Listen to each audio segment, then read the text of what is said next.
Monsieur le Président de l'Union africaine, the chairperson, all protocol observed. President Mohamed Ould Ghazouani, thank you for your leadership in the outstanding exercise of your mandate. President João Lourenço, President John Lourenço, I commend you and I look forward for the opportunity to work with you as a new chair of the Union. I also want to give a very special expression of gratitude to the chairperson of the African Union Commission, Moussa Faki, for his 8 years of strong and permanent commitment to multilateralism and impeccable cooperation with the United Nations. Cher Moussa,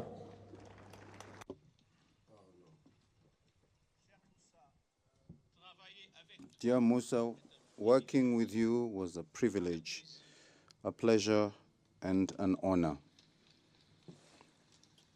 Excellencies, the partnership between the African Union and the United Nations has never been stronger. Together, we see an Africa booming with hope and possibility. You have a booming, enterprising population, including the largest number of young people in the world. The African continental free trade is poised to turbocharge the region's economy, and calls to address the legacies of colonialism and slavery are growing louder, as reflected in your team this year, and as reflected in the leadership of so many passionate voices for the liberation of Africa, such as the great Dr. Sam Nujoma of Namibia, whose life we celebrate and whose loss we mourn. The world must never forget that Africa is the victim of two colossal and compounded injustices. First, the profound impact of colonialism and the transatlantic slave trade. The roots stretch back centuries, and the bitter fruit continues to affect Africans and people of African descent to this day. Decolonization alone in itself was not a panacea. Political independence did not free countries from structures based on exploitation and decades of economic, social, and institutional underinvestment. It is high time for reparatory justice frameworks to be put in place.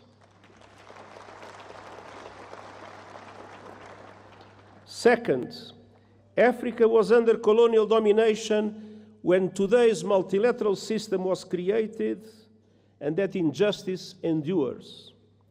Look no further than the United Nations Security Council. There is no excuse that Africa still lacks permanent representation in the 21st century.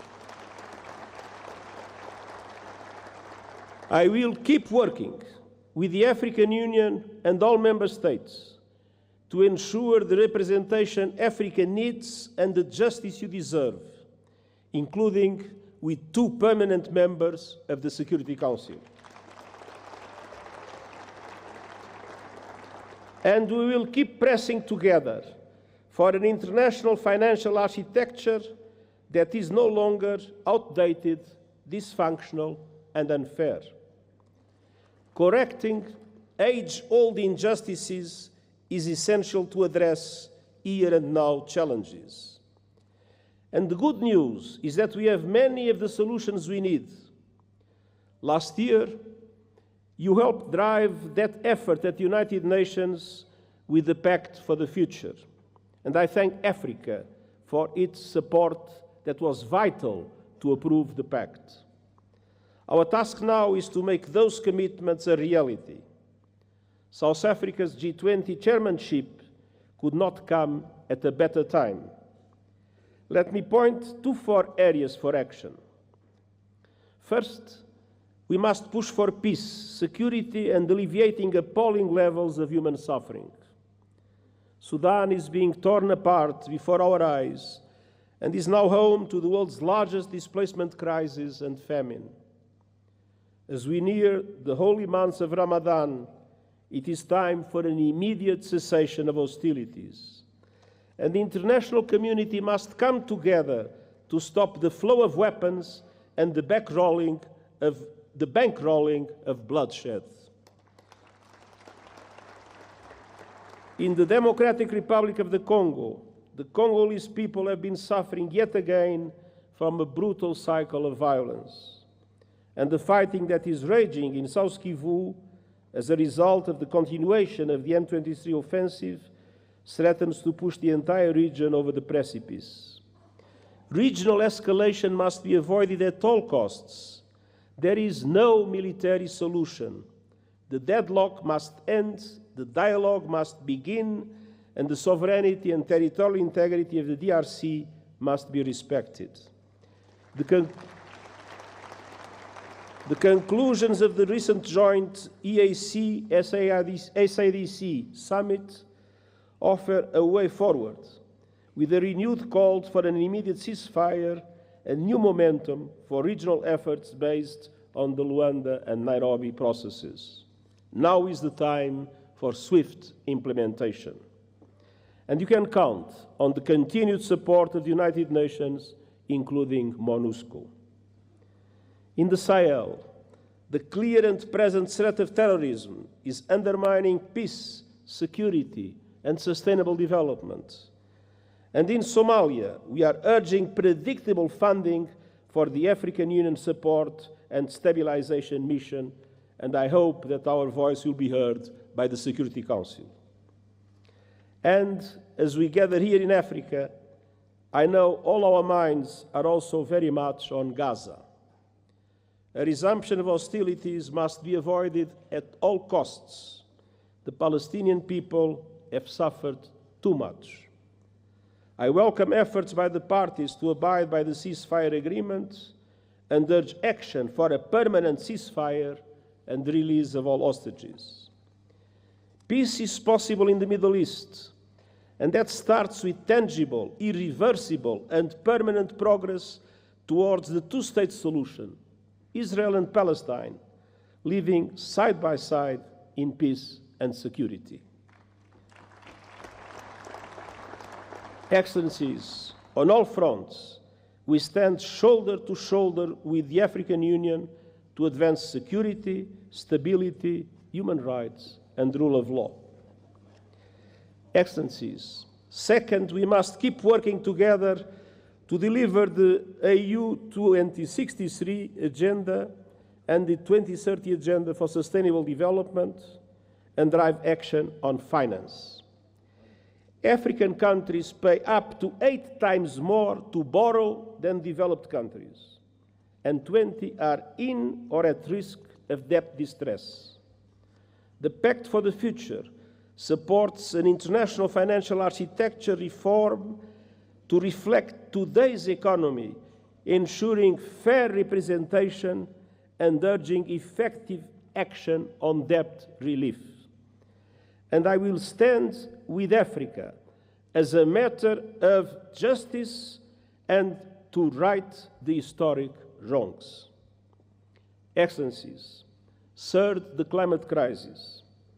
Climate disasters are tearing across Africa, destroying lives, upending livelihoods, devastating economies, and inflaming conflict. At the same time, the renewables revolution is unstoppable, and Africa is poised to become a global clean energy powerhouse. Yet, today, Africa receives just 2% of global renewables investment.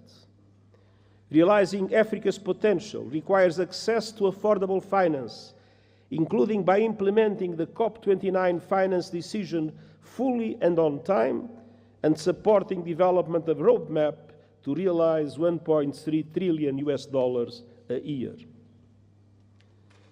Excellencies, Africa has contributed little to the climate crisis, yet is paying the price with record droughts, floods, and heat.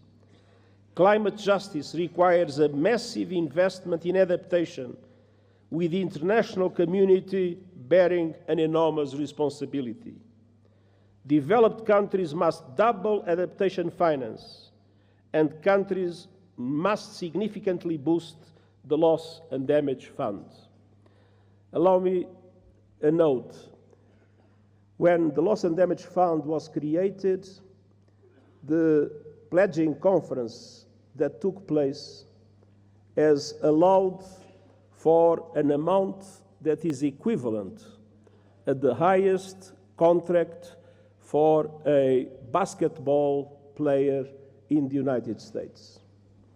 It is absolutely necessary to make the Loss and Damage Fund an effective instrument to support developing countries in adaptation.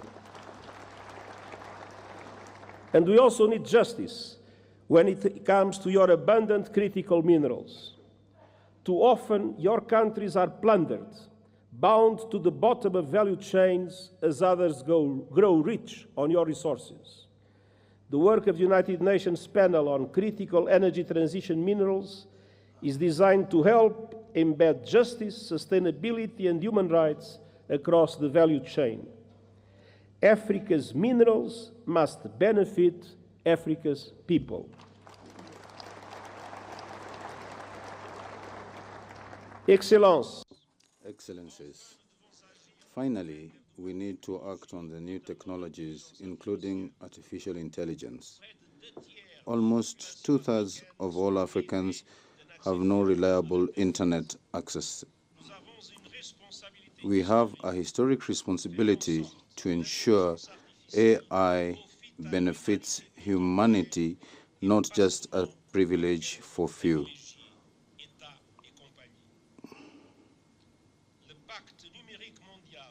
The Global Digital Pact shares the ambitions of the African Digital Compact: universal connectivity, capacity building, and responsible AI governance. I will share a model on capacity building so as to assist the Global South to use AI for the common good. Together, let's ensure these commitments are honored.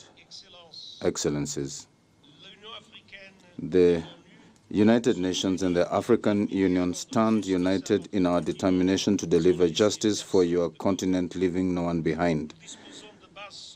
We have much to build upon, so together, let's make commitments reality.